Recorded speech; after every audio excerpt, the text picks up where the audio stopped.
તો ચાલો બાળકો આપણે છેલ્લે ચેપ્ટર નંબર 13 જેનું નામ ઘાત અને ઘાતાંક છે એ શરૂ કરેલું હતું બરાબર। એમાં આપણે ઘણી બધી થિયરી જોઈ હતી। શું હતું તો કે કોઈ પણ મોટી સંખ્યા હોય એને નાની એટલે કે ટૂંકમાં લખવી હોય તો કેવી રીતે લખી શકાય તો કે ઘાત અને ઘાતાંકનો ઉપયોગ કરીને લખી શકાય। એમાં જે નીચે હોય એને શું કહેવાય આધાર। શું કહેવાય આધાર।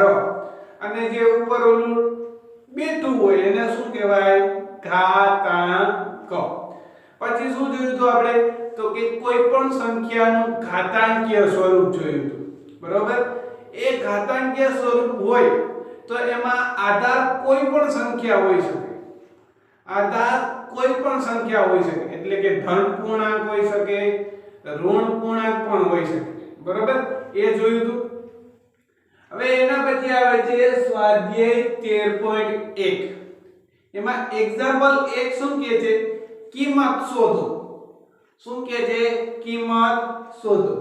તો મેં તમને ત્યારે પણ કીધું હતું કે આવી રીતે કોઈ ઘાતાંકીય સ્વરૂપ આપેલું હોય બરોબર તો એની કિંમત શોધવી તો કેવી રીતે શોધી શકાય એ ત્યારે પણ શીખવાડેલું હતું અને અત્યારે પણ આપણે જોશું।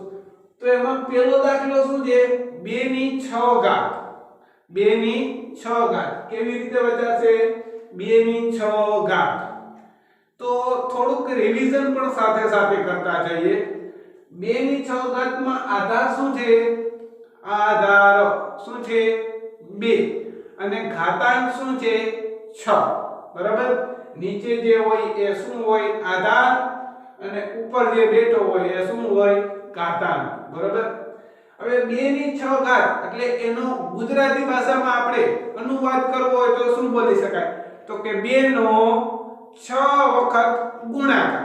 શું તો કે 2 નો 6 વખત ગુણાકાર। તો ચાલો જીને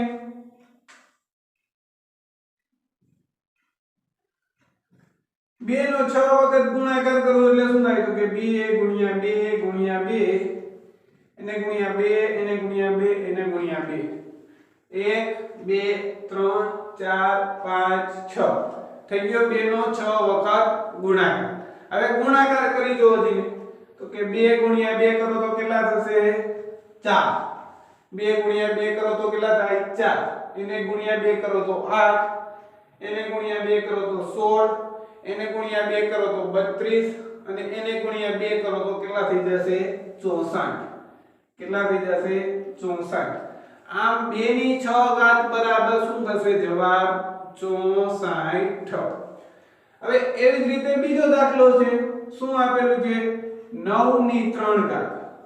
તો હું તમને એક પ્રશ્ન પૂછું તો આ 9 ની 3 ઘાત છે એમાં આધાર શું છે વેરી ગુડ શું આવશે આધાર 9 અને ઘાતાંક શું છે સરસ કેટલો આવશે ઘાતાંક 3। તો 9 ની 3 ઘાત નો મતલબ શું થાય તો કે 9 નો 3 વખત ગુણાકાર। 9 નો કેટલી વખત ગુણાકાર થશે 3 વખત એટલે કે 9 એને ગુણ્યા 9 એને ગુણ્યા 9 તો 9 ગુણ્યા 9 કરો એટલે 81 81 ગુણ્યા 9 કરશો તો કેટલા આવશે જવાબ 729 કેટલો આવશે 729। તો આમ 9 ની 3 ઘાત બરાબર શું હતું 729 બરાબર।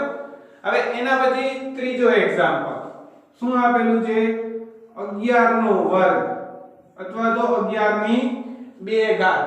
કેટલી ઘાત આપેલી છે 2 ઘાત। તો એનો મતલબ શું થાય તો કે 11 નો 2 વખત ગુણાકાર।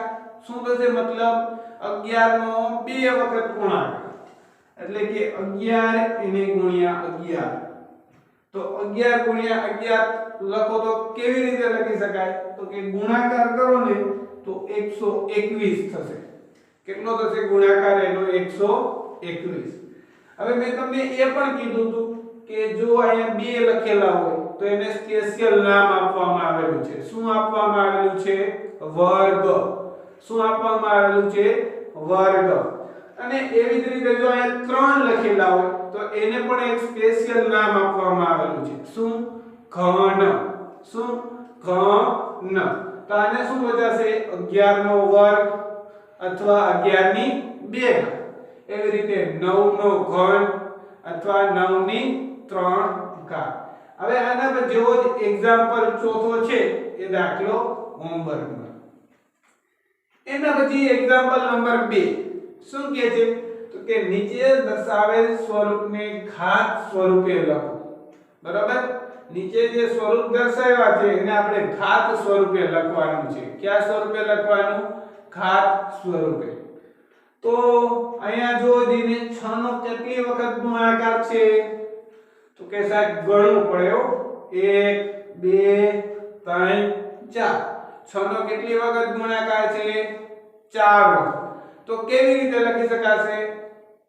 તો કે સાહેબ 6 ની 4 ઘાત કેવી રીતે લખી શકાશે તો કે 6 નો 4 વખત ગુણાકાર છે એટલે કે 6 ની 4 ઘાત એવી જ રીતે બીજા દાખલામાં જોઈએ તો કેવી રીતે લખી શકાશે તો કે t નો 2 વખત ગુણાકાર છે t નો કેટલી વખત ગુણાકાર છે 2 વખત તો કેવી રીતે લખી શકાય તો કે t નો વર્ગ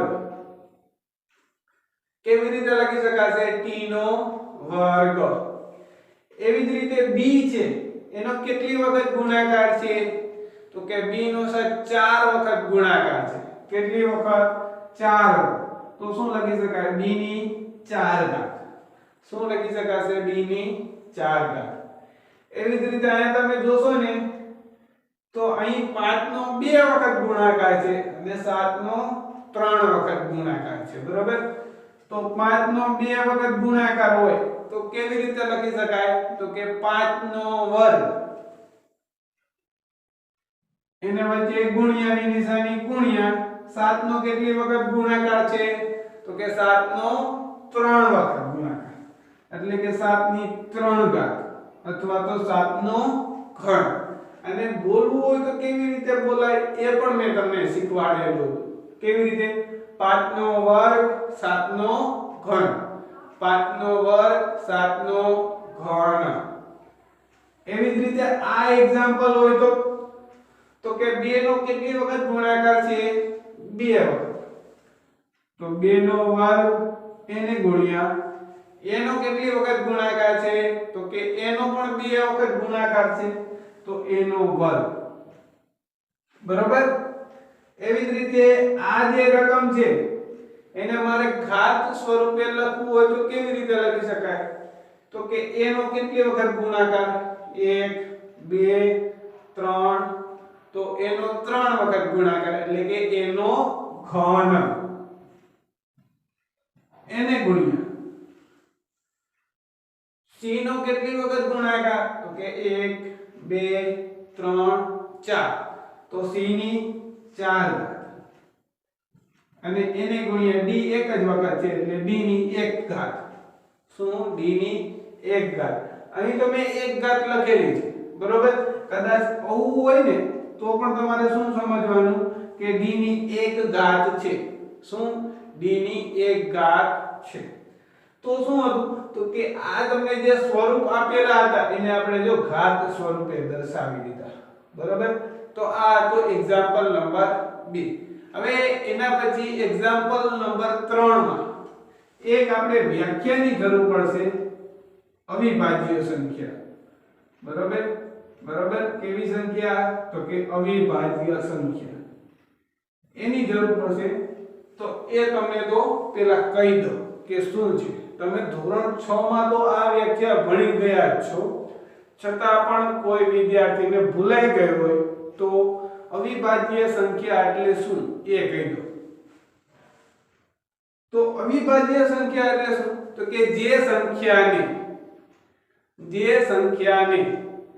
એક સિવાય ધ્યાનથી સાંભળજો જે સંખ્યાને એક સિવાય બીજી કોઈ પણ સંખ્યા વડે એક સિવાય બીજી કોઈ પણ સંખ્યા વડે ભાગી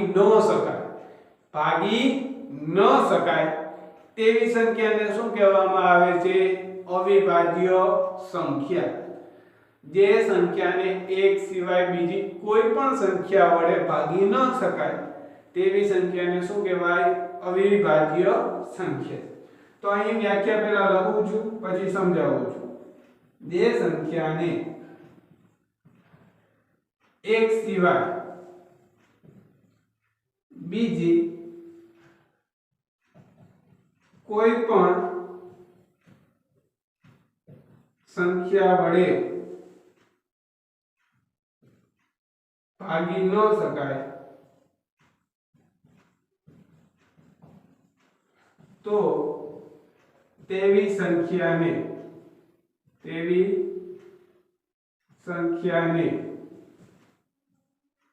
અવિભાજ્ય સંખ્યા કહે છે. અવિભાજ્ય સંખ્યા કહે છે. શું કીધું છે?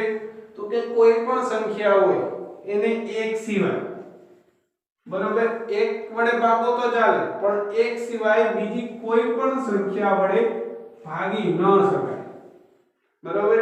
તો એવી સંખ્યાને શું કહેવાય? અવિભાજ્ય સંખ્યા.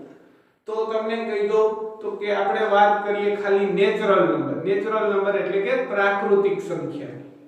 તો પ્રાકૃતિક સંખ્યા ક્યાંથી શરૂ થાય? તો કે 1 2 3 4 5 6 7 8 ત્યાંથી, બરોબર. તો પ્રથમ સંખ્યા કઈ આવે પ્રાકૃતિકમાં? તો કે 1. એક વિભાજ્ય પણ નથી અને એક અવિભાજ્ય પણ નથી. ખાસ ધ્યાનથી સાંભળજો, હું શું કહું છું? એક વિભાજ્ય સંખ્યા પણ નથી અને એક અવિભાજ્ય સંખ્યા પણ નથી. હવે એક પછી કઈ સંખ્યા આવે? તો કે 2. તો 2 જે સંખ્યા છે 2 નામની, બરોબર, એને એક સિવાય બીજી કોઈ પણ સંખ્યા વડે ભાગી શકાય. એક સિવાય કોઈ પણ બીજી સંખ્યા વડે ભાગી શકવા જોઈએ નહીં. તો એને શું કહેવાય? અવિભાજ્ય સંખ્યા, બરોબર. એક સિવાય બીજી કોઈ પણ સંખ્યા વડે ભાગી શકવા જોઈએ નહીં. તો ઉદાહરણ તરીકે તો પેલી કઈ આવશે? 2, બરોબર. એક સિવાય આ સંખ્યાને બીજી કોઈ પણ સંખ્યા વડે ભાગી શકાય નહીં. ખાસ કોઈ એવું મને ન કહેતા કે સાહેબ આ 2 છે એને 2 વડે ભાગી શકાય, પણ હું શું બોલું છું? તો કે એક સિવાય બીજી કોઈ પણ સંખ્યા વડે ભાગી ન શકાવી જોઈએ. તો આ 2 છે ને એને કોઈ પણ સંખ્યા વડે ભાગી શકાશે નહીં. પછી એવી જ રીતે 3, 2 3 3 ને પણ એક સિવાય બીજી કોઈ પણ સંખ્યા વડે ભાગી શકાય નહીં. પછી 5, સાહેબ વચ્ચે 4 કેમ ભૂલી ગયા? તો જોજો 4 ને 2 વડે ભાગી શકાય. 2 3 5 એવી રીતે શું આવશે? તો કે 7. સાહેબ હજી વચ્ચે 6, તો કે 6 ને 2 વડે ભાગી શકાય અને 3 વડે પણ ભાગી શકાય. 7 ને એક સિવાય બીજી કોઈ પણ સંખ્યા વડે ભાગી શકાય નહીં. એના પછી 8, એના પછી 9, 8 ને ભાગી શકાય, 9 ને ભાગી શકાય, 10 ને પણ ભાગી શકાય, 11 13 17 19 23, બરોબર, 29 31. આ બધા શું છે? તો કે અવિભાજ્ય સંખ્યાના ઉદાહરણો. તો તમને એવું પૂછે કે સૌથી નાનામાં નાની અવિભાજ્ય સંખ્યા કઈ? તો કે 2, બરાબર. તો ખાસ આ વ્યાખ્યા યાદ રાખવાની છે. તો આપણે શું જોયું? તો કે એક્ઝામ્પલ 2 સુધી જોયું, બરાબર. હવે એના પછી આવે છે એક્ઝામ્પલ નંબર 3. શું કહે છે? નીચે દર્શાવેલ દરેક સંખ્યાને ઘાત સ્વરૂપે ઘાતાંક સંકેતનો ઉપયોગ કરીને લખો. આ જે સંખ્યા દર્શાવેલી છે એને આપણે ઘાત સ્વરૂપે લખવાની છે. તો મિત્રો ખાસ એક વખત યાદ રાખજો. શું? તો કે તમને કોઈ પણ સંખ્યા આપેલી હોય, એને તમને ઘાત સ્વરૂપે દર્શાવવાનું કે તો એનો મતલબ તમારે શું સમજવાનું? તો કે આ જે સંખ્યા છે ને એને અવિભાજ્ય સંખ્યાની ઘાત સ્વરૂપે દર્શાવવાની. ફરીથી બોલું છું કે તમને કોઈ પણ સંખ્યાને ઘાત સ્વરૂપે દર્શાવવાનું કે તો એનો મતલબ તમારે શું સમજવાનું? તો કે આ જે સંખ્યા છે એ સંખ્યાને તમારે અવિભાજ્ય સંખ્યાની ઘાત સ્વરૂપે દર્શાવવાની. તો સાહેબ એ કેવી રીતે દર્શાવવાની? તો આપણે પેલું જે એક્ઝામ્પલ છે એ જોઈએ. તો પેલા એક્ઝામ્પલમાં શું સંખ્યા આપેલી છે? 512. બરાબર. તો આ જે સંખ્યા છે એને મારે ઘાત સ્વરૂપે દર્શાવવી હોય તો કેવી રીતે દર્શાવી શકાય? તો જોવા આ રીતે લખવાનું. જો 512. બરાબર. હવે 512 તો આપણને ખબર છે કે આની એકમનો અંક શું આવે છે 512 માં? તો કે 2. શું આવે છે? 2. તો ખાસ ધ્યાન રાખવાનું હવે જ્યારે એક્ઝામ્પલ ગણતા હોય ને ત્યારે તો આ જે સંખ્યા છે ને એને તમારે હવે અવિભાજ્ય સંખ્યા વડે ભાગવાની છે. કેના વડે ભાગવાની છે? અવિભાજ્ય સંખ્યા વડે. તો સૌથી નાનામાં નાની અવિભાજ્ય સંખ્યા કઈ? તો કે 2. તો આ જે સંખ્યા છે ને એને 2 વડે ભાગવાની. આ જે સંખ્યા છે એને 2 વડે ભાગવાની. તો જોવાનું તો કે એકમનો અંક શું છે? તો કે 2 છે. બરાબર. એટલે ટૂંકમાં કહું તો એકમનો અંક છે એને 2 કી સંખ્યા છે. આ અંક કેવો હોવો જોઈએ? 2 4 6 8 10. બરાબર. 10 એટલે કે 0. જો એકમનો અંક 2 4 6 8 અથવા તો 0 હોય તો તે સંખ્યાને 2 વડે ભાગી શકાય. તો અહીં એકમનો અંક શું છે? 2. એટલે કે આ સંખ્યાને 2 વડે ભાગી શકાય. તો 512 ભાગ્યા 2 કરશો ને એટલે શું મળશે તમને? 256. શું મળશે તમને? 256. હવે ખાસ ધ્યાન રાખવાનું કે ઘણા વિદ્યાર્થીઓ અહીંથી ભૂલ કરે છે. શું? તો કે આ 256 છે ને એને હજી 2 વડે ભાગી શકાય. એટલે ટૂંકમાં કહું તો જ્યાં સુધી કોઈ પણ સંખ્યા હોય એને 2 વડે ભાગી શકાય ત્યાં સુધી 2 વડે ભાગતી રહેવાની. જો હવે 2 વડે ભાગાકાર ન ચાલે તો એના પછી આવે 3 નો ભાગ. તો આ 256 છે એને હજી 2 વડે ભાગી શકાય છે. તો 2 વડે ભાગો એટલે 128 થાય. એને 2 વડે ભાગો તો 64 થાય. જ્યાં સુધી આપણે આ સંખ્યા છે એને 2 વડે ભાગી શકતા હોય ત્યાં સુધી ભાગતું રહેવાનું. જો હવે ભાગાકાર ન ચાલે તો એના પછીની અવિભાજ્ય સંખ્યાનો વર્ગ. તો 64 ભાગ્યા 2 કરો તો કેટલા થાય? તો કે 32. 32 ભાગ્યા 2 કરો તો કેટલા થાય? 16. 16 ભાગ્યા 2 કરો તો 8. 8 ભાગ્યા 2 કરો તો 4. 4 ભાગ્યા 2 કરો તો 2. 2 ભાગ્યા 2 કરો તો 1. તો ખાસ ધ્યાન શું રાખવાનું? તો કે અહીં 1 આવી ગયું. તો હવે શું કરી દેવાનું? સ્ટોપ. એટલે કે દાખલો પૂરો. તો 512 હતી ને 512 એને કેવી રીતે લખી શકાય? તો કે એને આ બધી સંખ્યાઓ વડે ભાગાકાર કર્યો છે. 2 2 2. તો કેટલી વાર 2 આવે? 1 2 3 4 5 6 7 8 અને 9 વખત 2 આવે. તો આ રીતે લખી શકાય 2 ગુણ્યા 2 ગુણ્યા 2 9. કેટલી વખત થઈ જશે? તો કે 9. 1 2 3 4 5 6 7 8 અને 9. તો એને કેવી રીતે લખી શકાય? તો કે 2 નો 9 વખત ગુણાકાર એટલે કે 2 ની 9 ઘાત.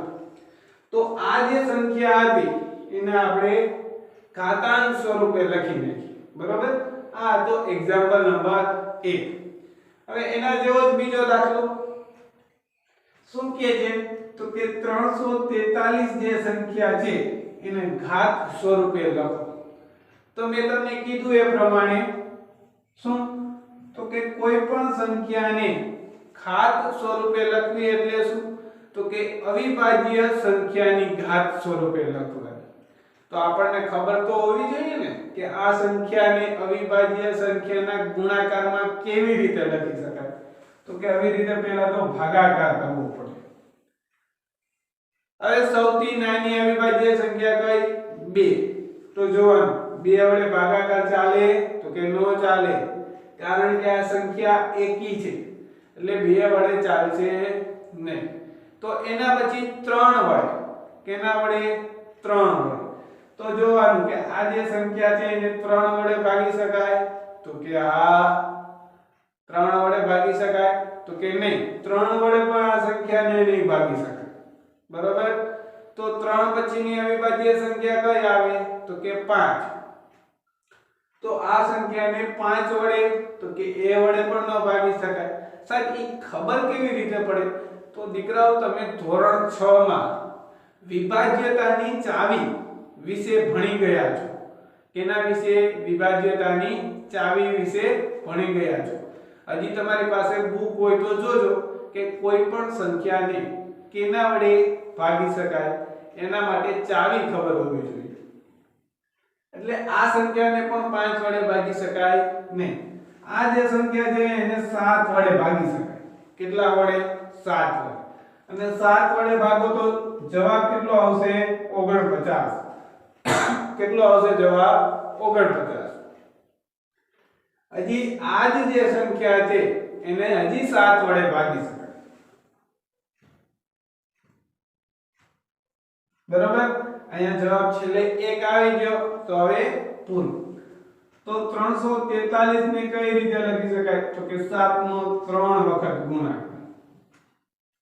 7 નો 3 વખત ગુણાકાર એટલે કે 7 નો ઘન અથવા તો 7 ની 3 ઘાત. તો આમ કોઈ પણ સંખ્યા તમને આપેલી હોય તો એને આ રીતે ઘાત સ્વરૂપે લખી શકાય. બરાબર? તો એમાં જોઈએ એક્ઝામ્પલ નંબર 3. શું કીધું છે? તો કે 729 ને આપણે ઘાત સ્વરૂપે લખવાની છે.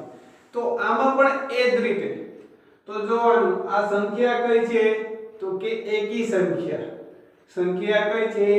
એકી સંખ્યા એટલે 2 વડે ભાગાકાર ચાલશે નહીં. તો ડાયરેક્ટ 3 વડે ચેક કરવાનું. બરાબર?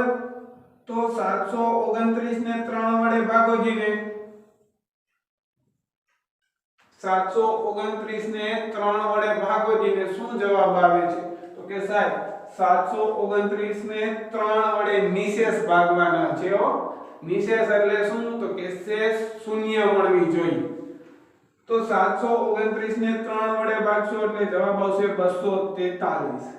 શું જવાબ આવશે? 243. એવી જ રીતે 243 ને હજી 3 વડે ભાગી શકાશે. તો 3 વડે ભાગશો તો જવાબ શું આવશે? 81. શું આવશે જવાબ? 81. હજી 81 ને 3 વડે ભાગી શકાય. તો 3 વડે ભાગશો તો જવાબ શું આવશે? 27. બરાબર? તો હજી 27 ને 3 વડે ભાગી શકાશે. તો 27 ને 3 વડે ભાગો તો જવાબ શું આવશે? 9. 9 ને 3 વડે ભાગો તો 3. 3 ને 3 વડે ભાગો તો 1. તો હવે સ્ટોપ કરી દેવાનું. બરાબર? તો 729 ને કઈ રીતે લખી શકાય તો કે 3 નો 6 વખત ગુણાકાર. 3 નો 6 વખત ગુણાકાર એટલે કે 3 ગુણ્યા 3 ગુણ્યા 3 એને ગુણ્યા 3 6 વખત. 1 2 3 4 5 અને 6. હવે 3 નો 6 વખત ગુણાકાર એટલે કે 3 ની 6 ઘાત. 3 ની 6 ઘાત. તો આમ તમારે લખવું હોય તો પણ લખાય. આ 729 નું ઘાત સ્વરૂપ 3 ની 6 ઘાત થાય.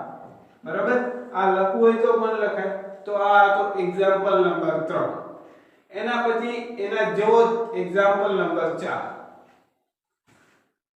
તો શું આપેલું છે તો કે 3125 એટલે કે 3125 ને ઘાત સ્વરૂપે લખવાની છે. બરાબર?